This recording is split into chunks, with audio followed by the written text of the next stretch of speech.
আজই প্রধানমন্ত্রী Narendra Modi combined commanders কনফারেন্সের উদ্বোধন করেন এবং সেখানে কিছুক্ষণ থাকার পর সেখান থেকে বিহারের উদ্দেশ্যে রওনা দেন প্রধানমন্ত্রী নরেন্দ্র মোদী।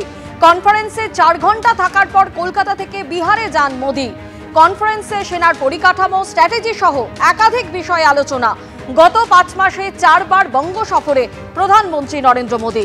সম্মেলনে যোগ দিতে কলকাতায় প্রতিরক্ষামন্ত্রী রাজনাথ সিং, জাতীয় নিরাপত্তা উপদেষ্টা অজিত ডোভাল।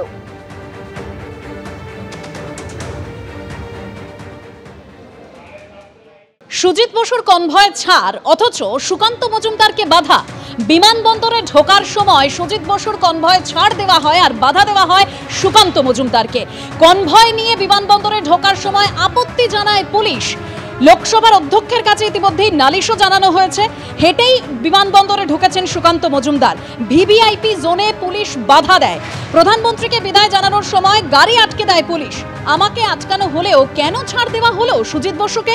প্রটোকল ভাঙার অভিযোগে পদক্ষেপ চেয়ে লোকসভায় চিঠিও দেওয়া হয়েছে।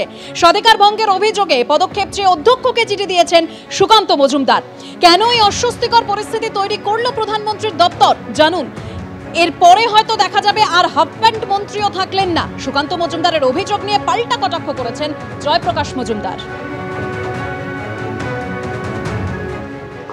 দেখুন, এখানকার পুলিশ প্রশাসন যেভাবে কাজ করছে তা অগণতান্ত্রিক। আপনারা দেখেছেন সুজিত বাবুর গাড়ি কালকেও ঢুকেছিল এই প্রেমিসেসের মধ্যে। আজকে কেন্দ্রীয় এমওএ সহ সত্ত্বেও আমার গাড়ি এখানে ঢুকতে দেওয়া হয়নি। আমরা যখন পুলিশ কর্মীর সাথে কথা বলি, ওনারা বলেন ম্যাডাম মানা করেছে। আমি জিজ্ঞেস করলাম কোন ম্যাডাম, তো ওনারা বললেন ডিসি।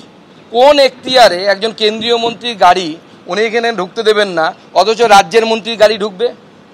রাজ্যের মন্ত্রীর মাথায় কি দুটো সিংহ জিয়েছে? এই ধরনের বৈষম্যমূলক আচরণ আমরা সহ্য করব না। যদি মুখ্যমন্ত্রী আসতেন তাহলে না আমি ভাবতাম যে হ্যাঁ, মুখ্যমন্ত্রী স্বাভাবিকভাবে তিনি আমাদের অনেক উপরে অবস্থান করেন, হায়ারার্কি অনুসারে তার গাড়ি আলাদাভাবে ঢুকতেই পারে। কিন্তু রাজ্যের একজন মন্ত্রীর গাড়ি যদি এখানে ঢুকতে পারে, কেন্দ্রেরও যে কোনো মন্ত্রীর গাড়ি এখানে ঢুকতে দিতে হবে। যদি দিয়ে না থাকেন, আপনি প্রিভিলেজকে ব্রিচ করেছেন। যে অফিসার আছে তাকে আপনাদের মাধ্যমে আমি বলে দিচ্ছি, পারলে কোর্টে যান, যেখানে যান আমি ডাক করাবো দিল্লিতে গিয়ে কান ধরে উঠবোস করাবো। প্রধানমন্ত্রীর ওখানে যাচ্ছে, তার একটা প্রোটোকল আছে। সেই প্রোটোকল ঠিক করে প্রধানমন্ত্রীর অফিস এবং কলকাতা পুলিশ, তাদের মিলিত উদ্যোগেই এগুলো হয়। না কি পাচ্ছে না পাচ্ছে এটা পুলিশকে জিজ্ঞেস করতে হবে, তাদের প্রোটোকল। আরও আপনাদের ভালো হয়, রাজ্যের থেকেও প্রধানমন্ত্রী যখনই যেখানে যান, প্রধানমন্ত্রীর অফিস থেকে তার প্রোটোকল কন্ট্রোল করা হয়। অস্বস্তিকর সেটা প্রধানমন্ত্রী কেন এই অস্বস্তিকর পরিস্থিতি করলেন, প্রধানমন্ত্রীর অফিস পিএমও কেন করলেন নিজেদের মন্ত্রীর প্রতি, সেটা বলতে হবে। হয়তো ছেটে দিতে চাইছেন। এরপরেই যখন রিসাপল হবে হয়তো দেখা যাবে হাফ প্যান্টটা ছিল, সেখানে ধুতি পরতে হচ্ছে।